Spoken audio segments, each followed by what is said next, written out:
That bird right here. This one should Alright, this is mine, that bird? Yep, it should be. Take every winner right here. Guys.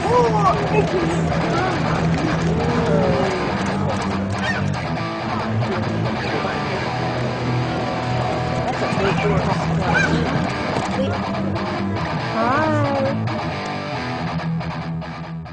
How you doing today? I'm doing fine. How are you? Good. Horse is doing super. He went out and galloped nice.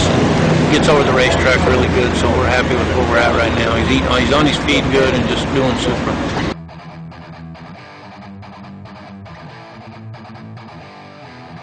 Well, obviously you got to feel some more. You win the Derby, but you know, I'm cautiously optimistic. You know, it's a tough race, a tough field of horses, and you know, you're going to have your trip to win it.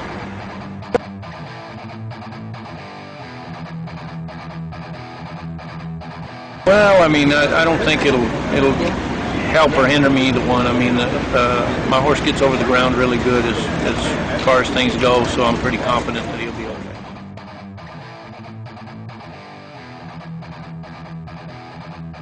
Oh, very comfortable. He's a Hall of Famer. He's a great rider. Has great instincts, and he's really patient. And that's the kind of combination I need for us to have a chance to win. Yes, it was, and in conjunction with the owners, we sat down and discussed it, and that was the person we decided was best fit. Thank you so much for your time. I really appreciate it. Good luck. Thanks.